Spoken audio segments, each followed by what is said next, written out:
नमस्कार, एक बार आपका फिर से स्वागत है आपके अपने YouTube चैनल मैथिली धरा में।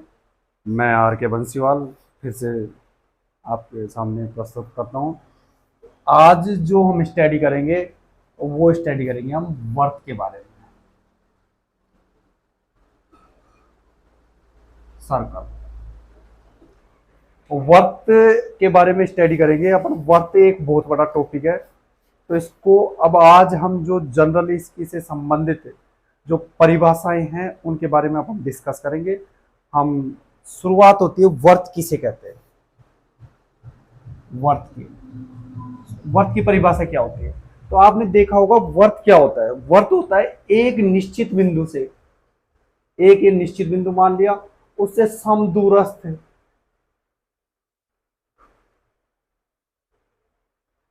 इस तरीके से एक निश्चित बिंदु से समदूरस्थ बिंदुओं का जो बिंदु पथ होता है, ये एक निश्चित बिंदु हो गया। इसको क्या कॉल करते हैं अपन? Centre O. क्या कॉल करते हैं? Centre O. और इससे समदूरस्थ यानी समान दूरी पर स्थित इन बिंदुओं के जो बिंदु पथ है, ये बिंदुओं का जो बिंदु पथ है उसको क्या कहते हैं हम?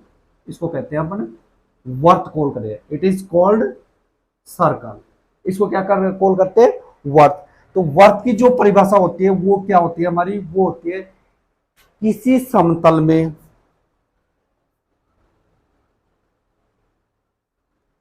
किसी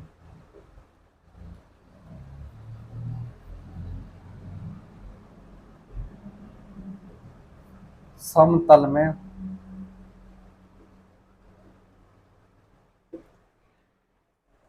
एक निश्चित बिंदु से समदूरस्थ बिंदुओं का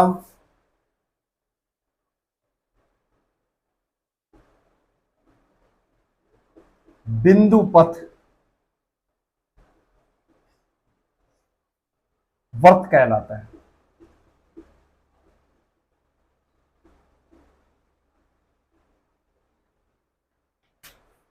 क्या कहलाता है? एक निश्चित बिंदु, किसी समतल में एक निश्चित बिंदु को क्या कॉल करते हैं? वर्त का केंद्र। एक निश्चित बिंदु से समदूरस्थ, ये दूरी भी समान है, ये भी समान है, ये भी समान है, और ये भी समान है, और ये भी समान है। ये दूरियां क्या है? समान है। तो एक निश्चित बिंदु से समदूरस्थ, एक निश्चित बिंदु से समदूरस्थ बिंदु का बिंदु पथ क्या कहलाता है? हमारा वर्त। क्या कहलाता है? वर्त। अब आती है वर्त का केंद्र क्या होता है। तो जो निश्चित बिंदु होता है वो क्या कहलाता है? वर्त का केंद्र। It is centre of circle. वर्त का केंद्र। और जो निश्चित बिंदु होता है उससे, और ये जो हमारा जो घेरा बना, इसकी ये बिंदुओं का जो बिंदु पथ है, इसको क्या करते हैं? ये कॉल करते हैं, ये निश्चित जो दूरी होती है वो कहलाती है हमारी त्रिज्या। तो हम क्या करें? त्रिज्या को क्या किससे डिनोट करते हैं? त्रिज्या को लिखते हैं आर से। और क्या होता है? निश्चित दूरी,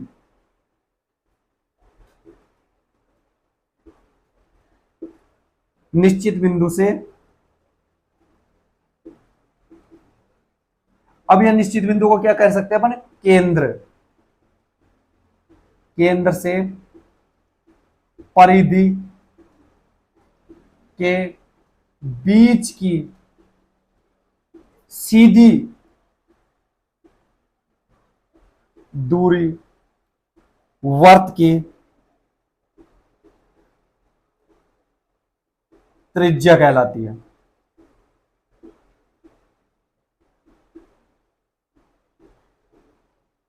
क्या कहलाती है? वर्त की त्रिज्या। और त्रिज्या को किससे डिनोट करते हैं? त्रिज्या को डिनोट करते हैं अपन आर से। किससे करते हैं? आर से। तो ये निश्चित जो हमारी दूरी थी, ये तो ये हो गई हमारी आर, ये है आर, ये भी आर है, और ये भी आर है, और ये भी आर है, और ये भी आर है। ये क्या है? आर है। एक जो वर्त होता है हमारा, उसकी अपन कितनी त्रिज्या होती है उसमें? अनंत। ये मान सकते हैं कितनी त्रिज्या किसी जा सकती है? अनंत। लेकिन सभी एक वर्त की जो सभी त्रिज्या होती है उनकी जो लंबाई होती है वो आर क्या होती है? समान होती है। क्या होती है? समान। अब आता है जीवा क्या होती है? जीवा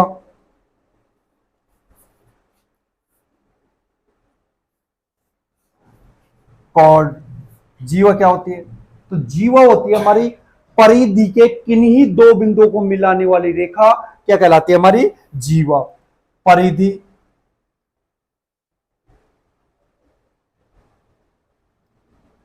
के किन्हीं दो बिंदुओं को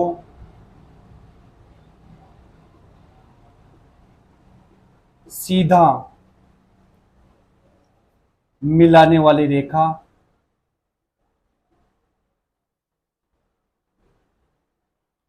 रेखा को क्या कहते हैं? हम जीवा कहते हैं।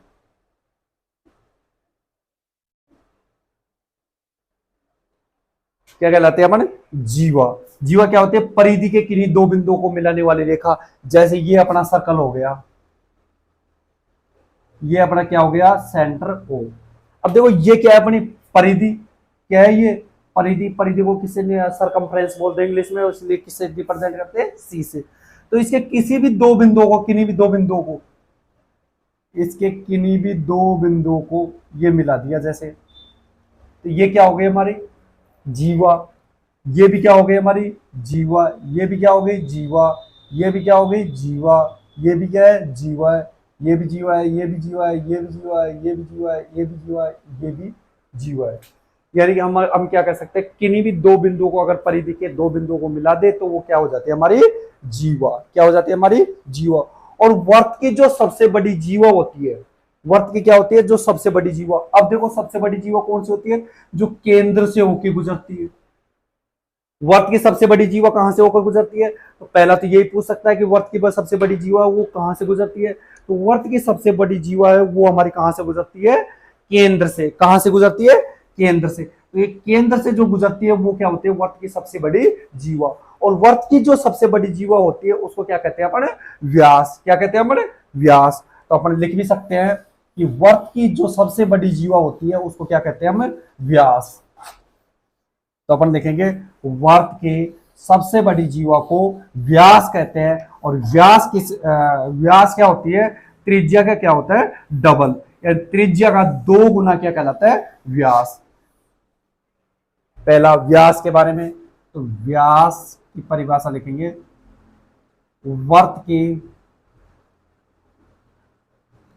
सबसे बड़ी, वर्त की सबसे बड़ी जीवा व्यास कहलाती है।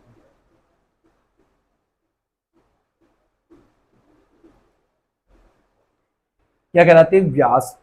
वर्त की सबसे बड़ी जीवा। या फिर ये कह दे आपसे, ऐसी जीवा जो केंद्र से होकर गुजरती है।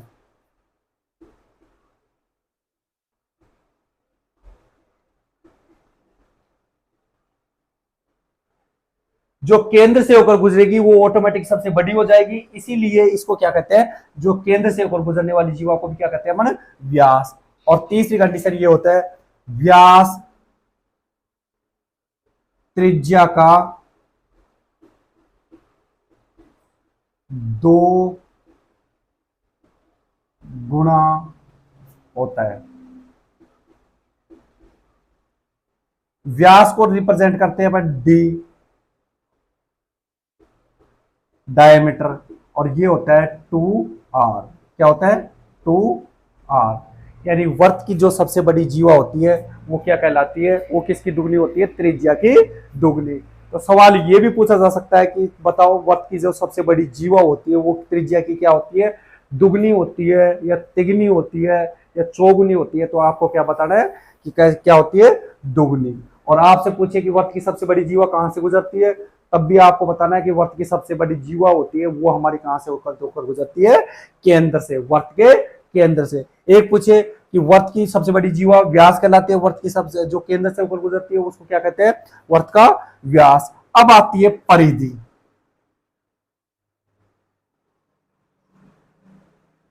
क्या होती है? परिधि। तो देखो परिधि अपन ने बोला था अभी कि निश्चित बिंदु से समदूरस्थ बिंदुओं का बिंदुपथ होता है। अब देखो जो ये बिंदुओं का बिंदुपथ होता है ना, उसको परिधि कहते हैं। क्या कहते हैं? बिंदुओं का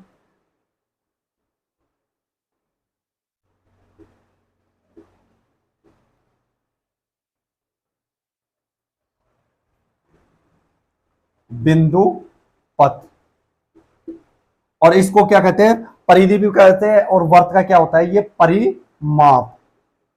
और परिमाप इसको इंग्लिश में बोलते हैं सरकमफ्रेंस, इसलिए सी बराबर क्या हो जाता है? 2 पाई आर। क्या होता है? 2 पाई आर। या फिर इसको ये लिख सकते हो कि पाई गुणा व्यास। इसका एक सूत्र ये भी होता है कि व्यास को अगर हम किससे गुणा कर दे, पाई से मल्टीप्लाई कर दे, तो हमारा क्या हो जाता है? परिधि। क्या हो जाता है? परिधि। अब ये होता है कि परिधि किस पे डिपेंड करती है? तो परिधि हमारी किस पे डिपेंड करती है? त्रिज्या पर। किस पे डिपेंड करती है? त्रिज्या पर। केवल परिधि हमारी डिपेंड करती है, वो करती है हमारी त्रिज्या पर। तो हम कह सकते हैं वर्त का परिमाप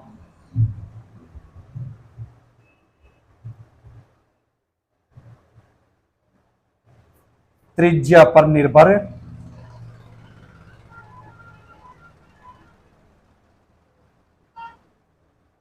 करता है। किस पर निर्भर करता है वर्त का परिमाप? त्रिज्या पर। किस पर निर्भर करता है? त्रिज्या पर। यदि हम त्रिज्या को 2 गुना कर दे या 3 गुना कर दे, तब भी हमारा जो परिमाप है वो क्या हो जाएगा? अगर दुगुना करेंगे तो हम दुगुना हो जाएगा, और त्रिज्या 3 गुना करेंगे तो हम क्या हो जाएगा? परिमाप 3 गुना। यानी परिधि अगर हम त्रिज्या को बढ़ाते जाएं तो परिधि का मान भी क्या हो जाएगा? बढ़ता जाएगा। क्या हो जाएगा? बढ़ता जाएगा। अब आता है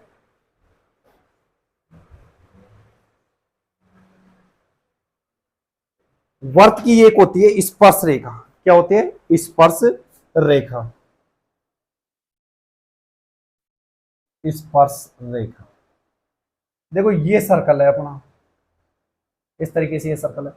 अगर इसको कोई रेखा स्पर्श करके चली जाए, स्पर्श का मतलब क्या होता है? छू कर जाना। क्या होता है? अगर कोई इसको छू कर चली जाए, देखो ये कोई रेखा थी, ये यहां से छू कर चली गई, इसका मतलब जो छू कर चली गई, इसका मतलब उस रेखा को क्या, कौन सी रेखा कहते हैं? स्पर्श रेखा। तो अपन परिभाषा लिख सकते हैं, ऐसी रेखा जो वर्त को स्पर्श करती हो उसे स्पर्श रेखा कहते हैं। स्पर्श रेखा। और जहां स्पर्श करती है उसे स्पर्श बिंदु कहते हैं। कौन सा बिंदु कहते हैं? स्पर्श बिंदु कहते हैं। तो ये रेखा कौन सी हो गई? स्पर्श रेखा। और ये जो हमारा बिंदु यहां पर अपनी छुई, ये कौन सा बिंदु हो गया? स्पर्श बिंदु। यानी ऐसी रेखा जो वर्त को केवल छूकर या स्पर्श करके निकल जाती है, तो उस रेखा को क्या कहते हैं अपने? स्पर्श रेखा। और उस बिंदु को जहां पर रेखा स्पर्श करती है, उस बिंदु, वो बिंदु हमारा क्या कहलाता है? स्पर्श बिंदु। क्या कहलाता है? स्पर्श बिंदु। तीसरी कंडीशन ये होती है स्पर्श रेखा की, जो स्पर्श रेखा होती है, त्रिज्या स्पर्श रेखा पर हमेशा क्या होती है? लंब होती है। क्या होती है? लंब। स्पर्श रेखा तथा त्रिज्या के मध्य 90 डिग्री का कोण होता है। क्या होता है? 90 डिग्री का कोण होता है। ऑब्लिक ये भी लिख सकते हैं, स्पर्श रेखा, या फिर यही ठीक रहेगा, स्पर्श रेखा और त्रिज्या के बीच में कितने डिग्री का कोण होता है? 90 डिग्री का। जैसे ये सेंटर है, तो अपन ने देखा था ये सेंटर है, तो ये सेंटर से ये जाती है, तो ये क्या, कौन सी दूरी है? त्रिज्या आर है, और ये स्पर्श रेखा है, और इनके बीच का ये जो कोण है वो कितने डिग्री का होता है हमारा? 90 डिग्री का। यानी समकोण के बराबर होता है। यानी हम कह सकते हैं कि यदि स्पर्श रेखा और जो हमारी एक तो स्पर्श रेखा है और एक त्रिज्या है, वो एक दूसरे की क्या होती है, लंबवत। क्या होती है, एक दूसरे के लंबवत। अब अगला आता है कि अब हमसे पूछ ले कि इस पर एक होती है छेदक रेखा।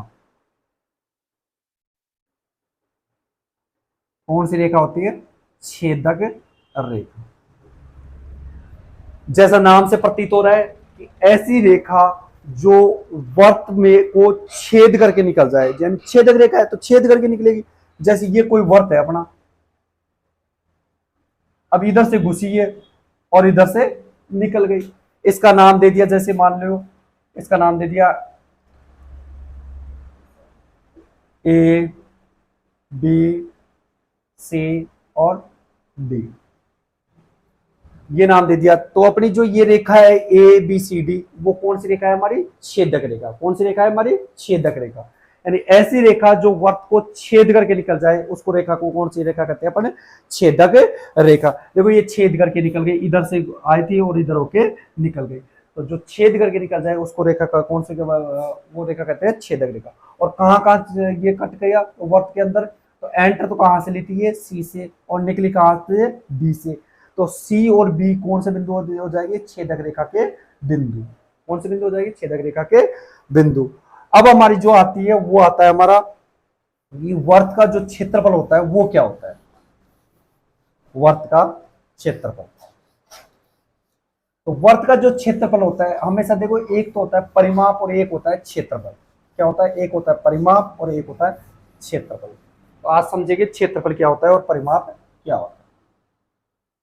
क्षेत्रफल इंग्लिश में बोले तो एरिया।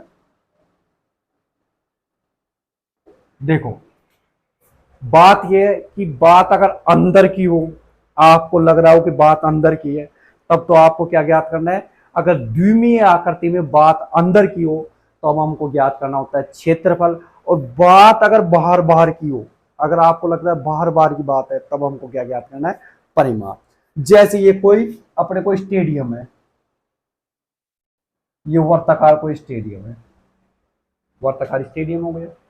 ये त्रिज्या दे दी इसकी, ये सेंटर है, और ये त्रिज्या दे दी आर। आर का मान कुछ भी हो सकता है। अब यदि आपसे पूछे कि स्टेडियम के अंदर ये क्या है, हमारा स्टेडियम,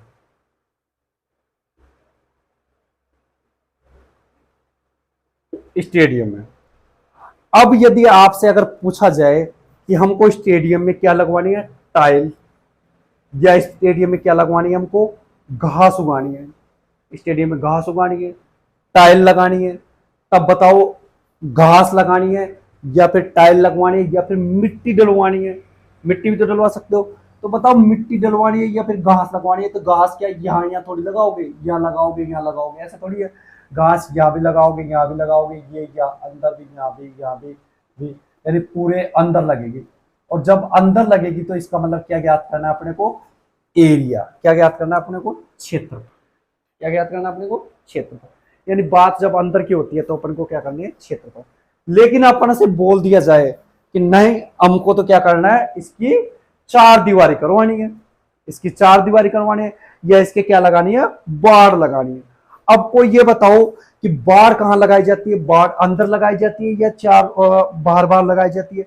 तो बाड़ कहाँ कहाँ लगाई जाएगी, इस परिधि के अनुदिश। किसके अनुदिश, परिधि के अनुदिश। यानी ये इसके चारों तरफ बाहर लगाई जाएगी। और जब बात बाहर बाहर की हो तब हम क्या करते हैं, अपने क्या ज्ञात करते हैं, अपने परिधि। क्या कैलकुलेट करते हैं, अपने परिधि। क्या ज्ञात करते हैं, परिधि। तो परिधि कब ज्ञात करेंगे, जब बाहर बाहर की परिधि। कोई वर्त में क्या होता है, आपसे परिधि बोले या क्या बोले, आपसे परिमाप बोले। परिधि भी बोल सकता है आपसे और परिमाप भी बोल सकता है, दोनों का मतलब एक ही होता है। परिधि बोले तब भी वही बात है और परिमाप बोले तब भी वही बात है। तो अपने को परिधि ज्ञात करनी है। परिधि कब ज्ञात करनी है, जब अपने को बाड़ लगवानी हो या फिर चार दीवारी करवानी हो, बाउंड्री करवानी हो, तब अपने को क्या करना है, अपने को देख लेना है कि बाहर बाहर का काम हो रहा है तो इसका मतलब चार दीवारी का, तो इसका मतलब क्या करना है अपने को, परिधि। और जब अंदर की बात आए कि अंदर काम हो रहा है तो इसका मतलब क्या ज्ञात करना है अपने को, क्षेत्रफल। अब बताओ इसका क्षेत्रफल का सूत्र क्या होता है। तो वर्त का जो क्षेत्रफल का सूत्र होता है वो होता है पाई आर स्क्वायर। क्या होता है? पाई आर स्क्वायर। पाई की जो वैल्यू है वो क्या होती है? 22/7 ये भी होती है।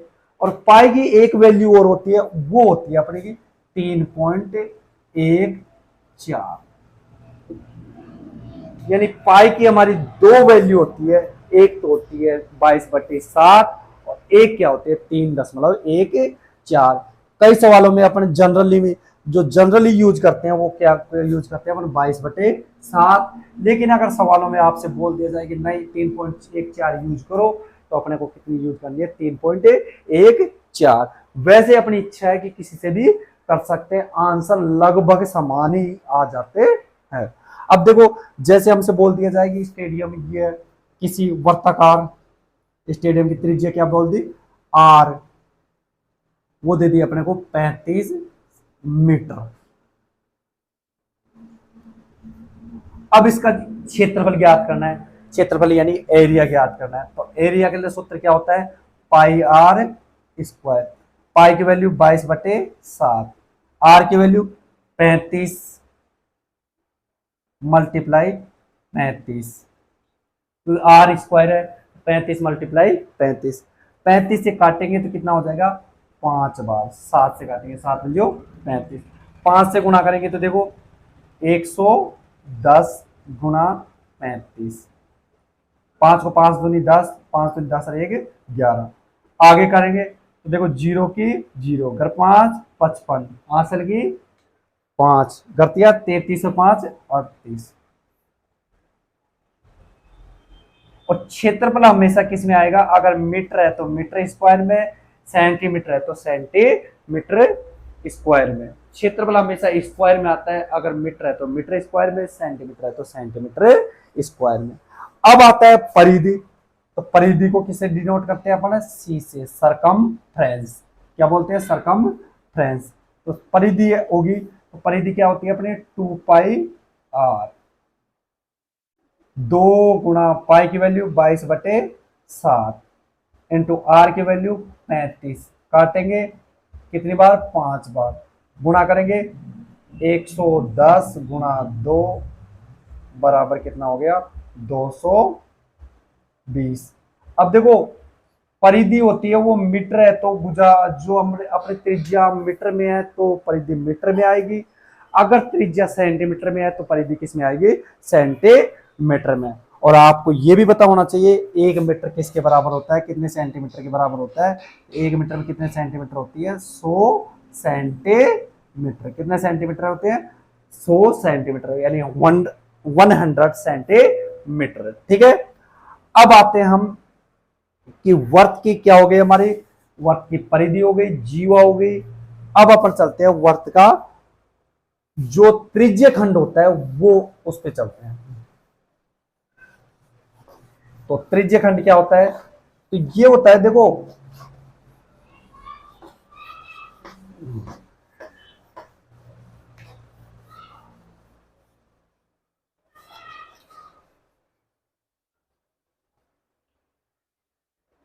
त्रिज्य खंड,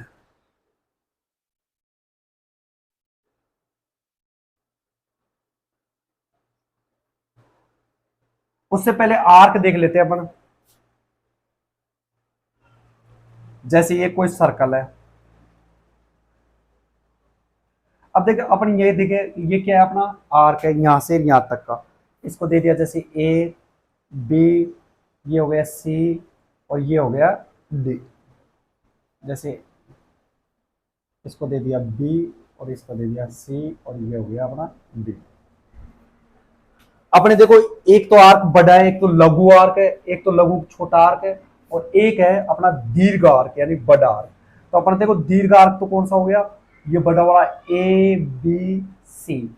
इसको आर्क का जो सिंबल होता है वो इस तरीके से होता है, ए बी सी। ये कौन सा आर्क है अपना? दीर्घ आर्क। कौन सा? दीर्घ चाप। और ये जो छोटा होता है ये कौन सा है? A D C. ये कौन सा है अपना? लघु चाप। दीर्घ चाप और लघु चाप आप जान समझिए। ये जो छोटा चाप होता है उसको लघु चाप बोलते हैं, बड़ा चाप होता है उसको दीर्घ चाप बोलते हैं। अब अपनी बात आती है कि त्रिज्य खंड क्या होता है। तो त्रिज्य खंड देखो नाम से ही लग रहा है, त्रिज्याओं से बना हुआ खंड, त्रिज्याओं से निर्मित खंड। जैसे ये सर्कल है अपना, अब ये सर्कल है अपना, और इसमें ये क्या हो गया अपना, ये अपना हो गया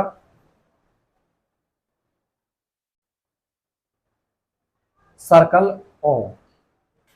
तो अब हम बोले कि इसकी ये जो दो त्रिज्या ये बना ली, ये भी क्या है अपनी आर है, ये भी क्या है अपनी आर है, हो गई ये आर, दोनों ही आर है, यानी को आर का मान कुछ भी हो सकता है।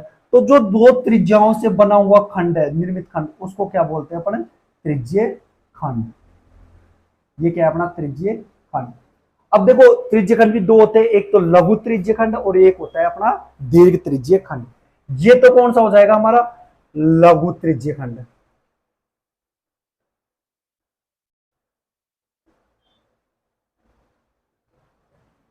एक होता है अपना दीर्घवर्त त्रिज्य खंड। तो जैसे ये बोले, ये पूरा का पूरा क्या हो जाएगा अपना दीर्घ त्रिज्य खंड, दीर्घ त्रिज्य खंड। एक तो होता है लघु त्रिज्य खंड और एक कौन सा होता है हमारा दीर्घ त्रिज्य खंड। जो छोटा है वो तो लघु हो जाएगा और बड़ा है वो उसको क्या बोलते हैं, दीर्घ त्रिज्य खंड।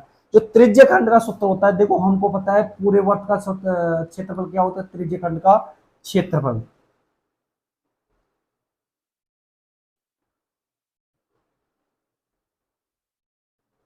देखो पूरे का क्षेत्रफल क्या होता है, पाई आर स्क्वायर। अपने को पता है पूरे वर्ग का क्षेत्रफल क्या होता है, पाई आर स्क्वायर। अब देखो पाई आर स्क्वायर पूरे का होता है, हमको क्या ज्ञात करना है, जैसे इसका ज्ञात करना है अपने को, इसका, तो इसका कोण क्या मान लिया अपन ने, थीटा। क्या मान लिया, कोण थीटा। तो देखो अपने को पाई आर स्क्वायर, अब देखो एक बिंदु है, इसके पूरा चक्कर लगाने पर कितने डिग्री का कोण बनता है, 360 का। तो अपन देखो ये तो पूरा कोण कितने का है, 360 का। अब अपने को 360 का तो निकालना नहीं, 360 का निकालना क्या नहीं निकालना, कितने का निकालना अपने को, थीटा का। तो अपन क्या करेंगे, 360 का तो क्या दे देंगे भाग, और किससे गुणा कर देंगे, थीटा से गुणा। जहां थीटा क्या है, त्रिज्य खंड का संगत कोण है, जहां थीटा त्रिज्य खंड का क्या है, संगत कोण।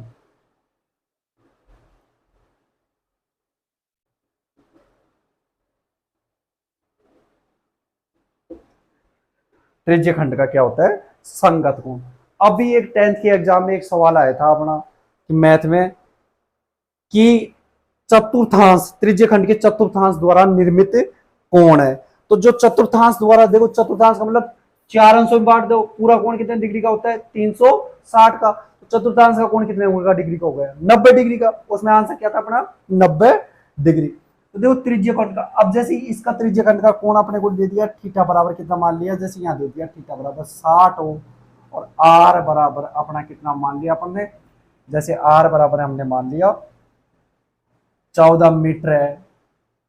तो त्रिज्य खंड का क्षेत्रफल, त्रिज्य खंड का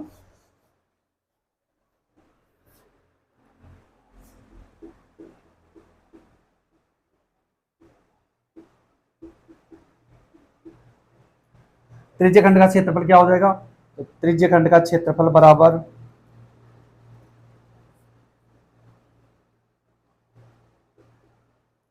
क्या सूत्र था अपना, सूत्र था हमारा पाई आर स्क्वायर ठीक अपॉन 360 गुणा थीटा। पाई आर का मान, पाई का मान कितना होता है 22/7, 7 नीचे चला गया। आर का मान कितना था 14 गुणा 14 बटे 360 गुणा 60, क्योंकि थीटा का मान कितना है 60। ये तो पाई आर स्क्वायर का मान 360 जैसे जैसे इंटू थीटा का मान कितना दे रखा था अपने को 60 डिग्री। ठीक है, 0 से 0 कट गए, 6 से कितनी बार 6 बार, कितनी बार 2 बार, 2 से काटा कितनी बार 3 बार, कितनी बार कट गया 3 बार। अब हमारा क्या हो जाएगा 22 गुना क्या हो जाएगा 22 गुना 14/3 और इनको गुणा करते हैं तो 14 दूनी 28, 14 दूनी 28 और 2 30/3 और काटेंगे तो देखो 10, 2.2 बचेगा तो कितनी बार गया 6 मीटर स्क्वायर, क्योंकि क्षेत्रफल है और क्षेत्रफल हमने से किस में आता है मीटर है, तो मीटर स्क्वायर में, सेंटीमीटर है तो हमारा किस में आएगा सेंटीमीटर स्क्वायर में। इस तरीके से हम क्या कर सकते हैं, अगर हमसे पूछे कि त्रिज्यखंड का क्षेत्रफल ज्ञात करो तो हम इस तरीके से त्रिज्यखंड का क्षेत्रफल ज्ञात कर सकते हैं। क्या कर सकते हैं हम, त्रिज्यखंड का क्षेत्रफल ज्ञात कर सकते हैं। एक आता है, ये तो था हमारा त्रिज्यखंड, और एक आता है हमारा क्या आता है वर्तखंड। क्या आता है वर्तखंड। तो देखो ये तो था हमारा त्रिज्यखंड और दूसरा है हमारा कौन सा वर्तखंड। सबसे पहले वर्तखंड होता क्या है, तो देखो त्रिज्यखंड का जैसा ही है ये वर्तखंड, इसके बारे में बताएंगे हम।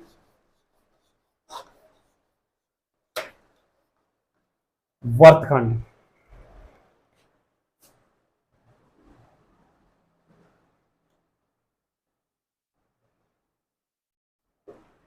वर्तखंड भी दो प्रकार के होते हैं, एक तो लघु वर्तखंड और एक होता है दीर्घ वर्तखंड।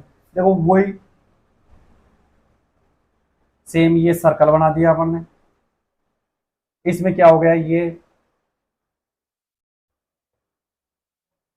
ये कोई त्रिज्यखंड बन गया। अब देखो ये त्रिज्यखंड में जीवा और चाप के बीच का जो खंड है, जीवा और जो चाप के बीच का जो खंड है उसको बोलते हैं अपन वर्तखंड। तो बताओ अब दिख रहा है ये कौन सा लघु वर्तखंड,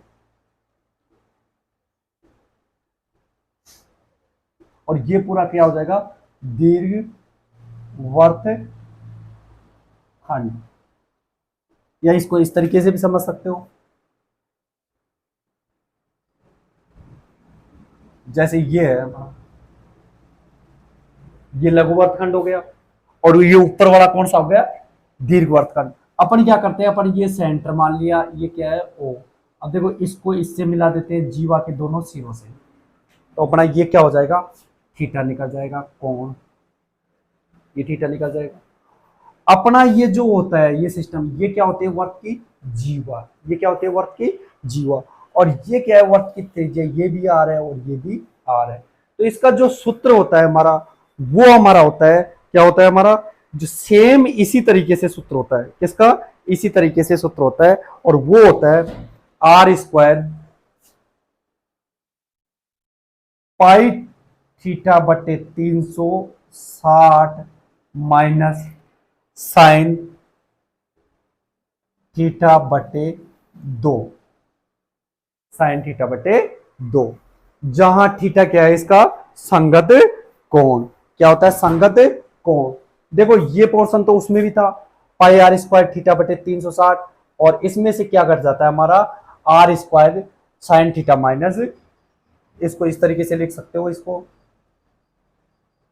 पाई आर स्क्वायर थीटा बटे 360 minus r square sine theta बटे 2, यानी ये तो हमारा क्या हो गया त्रिज्यखंड का क्षेत्रफल, और त्रिज्यखंड के क्षेत्रफल में से क्या निकाल दे अपन आर स्क्वायर साइन थीटा बटे 2, आर स्क्वायर साइन थीटा बटे 2 की क्या निकाल दे, अगर सब्ट्रैक्ट कर दे यानी बाकी कर दे तो हमारा किसका क्षेत्रफल आ जाएगा वर्तखंड का, जहां थीटा क्या है अपना थीटा संगत कोण है। अपने से पूछे देखो यहां पर थीटा जैसे इसकी यहां पर थीटा होता है ये 30 डिग्री, 30 नहीं ये तो लग रहा है अपने को 120 के आसपास 120 मान लो। अपने से लघु वर्तखंड का है ये, अगर अपने से दीर्घ वर्तखंड का पूछे तो दीर्घ वर्तखंड का आप बताओ कितना है, तो 120 की क्या कर देंगे बाकी, ये कोण कितने डिग्री का हो जाएगा, ये कितने का है, तो ये हो जाएगा हमारा कितने डिग्री का है 240 डिग्री का, ये 240 हो जाएगा। तो थीटा का मान अगर 240 रख देंगे तो हमारा किस कोण से आ जाएगा दीर्घ वर्तखंड का क्षेत्रफल हमारा आ जाएगा, किसका आ जाएगा दीर्घ वर्तखंड का क्षेत्रफल आ जाएगा। तो इस तरीके से हम इस वाले जो सूत्र है उसमें मान रख करके हम क्या निकाल जा सकते हैं दीर्घ वर्तखंड और लघु वर्तखंड के क्षेत्रफल निकाले जा सकते हैं। अब जो एक टॉपिक बीच में रह गया था वो अपना ये रह गया था, जीवा में पढ़ाते पढ़ाते एक टॉपिक रह गया था अपना, और वो ये था कि जीवा ये अपना सेंटर है,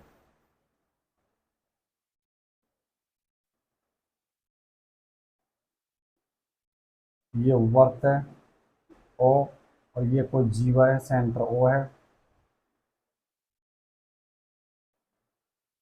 तो एक ये बिंदु रह गया, ऐसा केंद्र से जीवा पर डाला गया लंब जीवा को समद्विभाजित करता है। क्या करता है अपने को? समद्विभाजित करता है।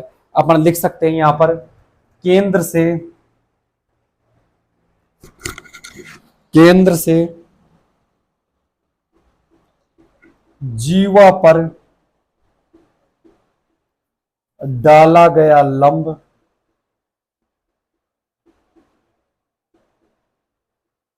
जीवा को समद्विभाजित करता है।